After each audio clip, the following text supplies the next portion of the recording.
دوستوں شروع کرنے سے پہلے چینل کو لازمی سبسکرائب کر لیں۔ تو اس میں کچھ انڈر گارمنٹس تھے۔ میں نے شرماتے ہوئے کہا، بیٹا یہ کیوں لے کے آئے؟ تو حیدر مجھے اپنے قریب کرتے ہوئے میرے کان میں سرگوشی کرتے ہوئے کہا، ماں میں تمہیں اس میں دیکھنا چاہتا ہوں آج کی رات۔ میں نے کمرے کا دروازہ بند کیا اور ڈبے میں سے سامان باہر نکالا تو دیکھا کہ ڈبے میں ایک لال رنگ کی لپسٹک بھی تھی۔ میں نے لپسٹک ہاتھ میں پکڑ کر حیدر کی طرف سوالیہ نگاہوں سے دیکھا تو وہ بولا، ہاں ماں، جب یہ سب پہن لو تو یہ بھی لگا لینا۔ کچھ دیر بعد حیدر شکایت بھرے لہجے میں بولا، ماں، اگر آپ اور سب کچھ مجھے دے چکی ہو تو آخر کیوں مجھے اس سے آگے نہیں بڑھنے دے رہی؟ آخر کیوں اور کب تک اپنے بیٹے کو ترساؤ گی آپ؟ میں نے خود پر بڑی مشکل سے کنٹرول کیا۔ یہ ماں بیٹے کے رشتے والی شرم مجھے اس کام سے روکے ہوئے تھی، حالانکہ باقی سب کچھ تو ہو گیا تھا ہم دونوں کے لیے۔ لیکن پتہ نہیں میرا کیا نفسانی پن تھا کہ مجھے لگتا تھا جیسے اس کے بعد ہمارا ماں بیٹے والا رشتہ ختم ہو جائے گا۔ میں نے حیدر کو منع کر دیا۔ حیدر کے چہرے پر ہلکی سی اداسی کے تاثرات آئے، پھر کہنے لگا، ماں، ادھر نہ سہی مگر پیچھے تو… پہلے تو میں انکار کرنے لگی، پھر پتہ نہیں کیا سوچ کر میں نے کہہ دیا، اچھا ٹھیک ہے۔ اچانک میرا کمرہ دھڑ دھڑ کی آواز سے زور سے دھڑکا۔ میں گھبرا گئی۔ حیدر تو اس قدر ڈوبا ہوا تھا کہ اسے باہر دروازہ کھڑکنے کی بھی پرواہ نہیں تھی۔ دروازہ کھڑکانے کے ساتھ ساتھ میرے سسر کی آواز بھی آنا شروع ہو گئی، بہو، دروازہ کھولو۔ میں تیزی سے بیڈ پر سے اتری۔ کمرے میں خوشبو پھیلی ہوئی تھی۔ کچھ اور کرنے کا وقت تو نہیں ملا۔ میں نے ہولیا درست کیا۔ حیدر بھی جیسے ہوش میں آ گیا ہو، وہ بھی گھبرا گیا اور میری طرف دیکھنے لگا۔ میں نے ہاتھ کے اشارے سے خاموش رہنے کا اشارہ کیا اور بیڈ کے اوپر سے اسے بیڈ کے نیچے چھپ جانے کا اشارہ کیا۔ باہر مسلسل میرے سسر اور ساس کی آوازیں آ رہی تھی۔ میں نے ہولیا درست کرتے ہوئے سر پر دوپٹہ لیا اور دھڑکتے ہوئے دل کے ساتھ دروازہ کھول دیا۔ باہر میری ساس مجھے دیکھتے ہی بولی، شہناز، سب خیریت ہے؟ ہم نے تمہاری چیخ کی آواز سنی تھی۔ اب میں انہیں کیا بتا دی؟ چیخ تو نکلی تھی زندگی میں پہلی بار پیچھے سے۔ خیر، میں نے فوراً بہانہ بنایا کہ امی، مجھے تو یاد نہیں، میں تو سو رہی تھی، شاید میں نے کوئی ڈراؤنا خواب دیکھا ہو جس کی وجہ سے میری چیخ نکل گئی ہو۔ اب میری ساس اور سسر تھوڑا کمرے کے اندر آ گئے۔ میری ساس بولی، شہناز، ہم تو ڈر ہی گئے تھے۔ خیر اب ہم چلتے ہیں، تم آرام کرو۔ میری ساس کے چہرے پر تو اطمینان آ گیا تھا، لیکن میرے سسر شک کی نظروں سے کمرے میں بیڈ کے قریب حیدر کے جوتوں کو دیکھ رہے تھے۔ پھر ان کی نظر بیڈ پر وہیں پڑی جہاں گیلے نشان تھے۔ خیر وہ بولے، کچھ نہیں، اور میری ساس کے ساتھ واپس مڑ گئے۔ ان کے جانے کے بعد میں نے فوراً کمرے کی کنڈی لگائی اور حیدر ان کے جانے کے بعد بیڈ کے نیچے سے باہر نکل آیا اور اپنا ہولیا درست کرنے لگا۔ میں نے بیڈ شیٹ اتاری اور الماری سے دوسری بیڈ شیٹ بیڈ پر بچھا دی۔ اس کے بعد ہم دونوں ماں بیٹا بیڈ پر لیٹ گئے، لیکن ہم کوئی بات نہیں کر رہے تھے۔ میں نے ہاتھ کے اشارے سے حیدر کو خاموش رہنے کو کہا تھا۔ مجھے ڈر تھا کہ کہیں کمرے کے باہر میرا سسر نہ ہو اور وہ حیدر کی آواز نہ سن لے، کیونکہ کمرے سے جاتے ہوئے میں نے اس کی آنکھوں میں شک دیکھا تھا۔ حیدر نے میرے کان میں گوشی کی، ماں، تم نے سارا کام خراب کر دیا۔ حیدر کی یہ انتہائی بات سن کر میری تو کانوں کی لوئیں تک سرخ ہو گئی اور مجھے حقیقتاً بہت شرم آئی۔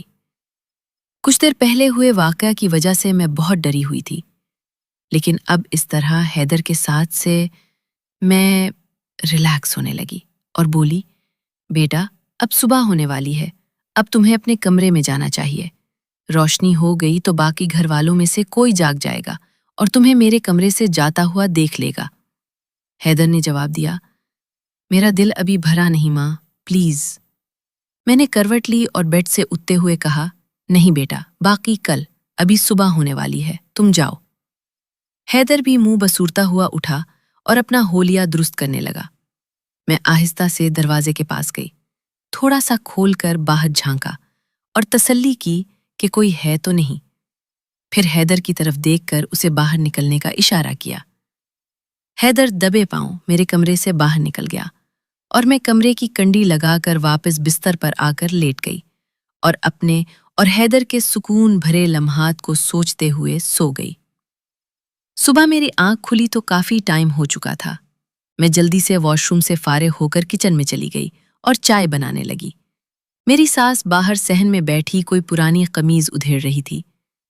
میں چائے اور ناشتہ بنا کر اپنی ساس کے پاس بیٹھ گئی اور ناشتہ کرتے ہوئے اپنی ساس سے باتیں کرنے لگی۔ میں نے حیدر کے کمرے کی طرف دیکھا تو اس کا دروازہ کھلا ہوا تھا۔ میں نے اپنی ساس سے پوچھا تو اس نے بتایا کچھ دیر پہلے باہر اس کا کوئی دوست آیا تھا، وہ اس کے ساتھ نکل گیا۔ ناشتے کا پوچھا تو کہنے لگا دادی باہر دوست کے ساتھ ہی کر لوں گا۔ پھر میری ساس نے مجھ سے پوچھا شہناز کوئی چائے بچی ہے پتیلی میں؟ میں نے جواب دیا ہاں امی، آدھے سے زیادہ کپ بچا ہوگا، آپ کو لا کر دے دوں؟ تو میری ساس نے جواب دیا نہیں، اپنے ابو کو دے آؤ، آج وہ کام پر نہیں گئے، ان کی طبیعت مجھے ٹھیک نہیں لگ رہی۔ میں سسر کے کمرے میں اکیلے جانا تو نہیں چاہتی تھی، مگر ساس کے سامنے اظہار بھی نہیں کر سکتی تھی۔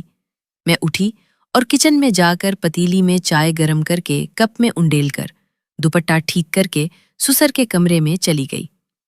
میرا حرامی سسر مجھے ہوس بھری نظروں سے دیکھتے ہوئے بولا شہناز آج میرے سر میں بہت درد ہے اور میں چائے کے بارے میں ہی سوچ رہا تھا، اچھا ہوا تم لے آئی، یہاں میز پر رکھ دو اور مجھے پیناڈول کی ایک گولی تپائی کی دراز سے نکال دو۔ میں چائے کا کپ میز پر رکھ کر تپائی کی طرف گئی اور جھک کر تپائی کی دراز کھول کر پیناڈول کی گولی ڈھونڈنے لگی۔ مجھے محسوس ہوا جیسے میرا سسر مجھے گھور رہا ہو۔ میں گولی نکال کر مڑی تو دیکھا میرے سسر نے جان بوجھ کر اپنی دھوتی اس طرح سرکائی ہوئی تھی کہ میں نے دیکھ کر بھی نظر انداز کرتے ہوئے سسر کو گولی دی اور چائے کا کپ پکڑا کر پوچھا ابو کچھ اور چاہیے؟ میرے سسر نے میرے چہمے کی طرف دیکھ کر زومانی لہجے میں کہا ہاں چاہیے تو ہے مگر، یہ کہہ کر وہ خاموش ہو گئے لیکن میری آنکھوں میں دیکھتے رہے۔ میں نے نظریں جھکا لیں اور سسر کی طرف دیکھے بغیر بولی ابو کچھ چاہیے ہو تو بتا دیجیے گا، آج آپ کے لیے کوئی شوربہ والی چیز پکا دیتی ہوں۔ یہ کہہ کر میں سسر کا جواب لیے بغیر ہی باہر آ گئی اور اپنے کمرے کی صفائی کی، پھر باہر صحن کی صفائی کر کے کچن میں گھس گئی اور کچن صاف کر کے دوپہر کے کھانے کی تیاری کرنے لگی۔ ابھی مرچ مسالہ ڈال کر ہانڈی چولہے پر ہی چڑھائی تھی کہ میرے سسر کچن میں آ گئے اور بالکل میرے پیچھے سے ریک سے گلاس اٹھایا اور پانی والی بوتل سے پانی بھرنے لگے اور میری طرف دیکھنے لگے۔ مجھے سسر کی اس حرکت پر غصہ تو بہت آیا، مگر میں دباتے ہوئے نظر انداز کر گئی اور ایسے ریاکٹ کیا جیسے کچھ ہوا ہی نہیں۔ پانی پی کر میرے سسر میری طرف مڑے اور ایک ہاتھ میرے کندھے پر رکھ دیا اور بولے شہناز تم ٹھیک تو ہو نا؟ رات کیا ہوا تھا؟ میں سسر کے اچانک اس سوال پر سٹپٹا گئی اور بوکھلا کر بولی ابو کچھ نہیں ہوا تھا، بس کوئی ڈراؤنا خواب دیکھ کر ڈر گئی تھی۔ سسر میرے قریب ہو گئے اور جیسے غلطی سے ہو گئے ہوں بولے اچھا ڈر گئی تھی، ہم نے حیدر کے جوتے دیکھے تھے، تمہارے بیڈ کے پاس نیچے فرش پر پڑے تھے۔ یہ بول کر وہ میری آنکھوں میں دیکھنے لگے۔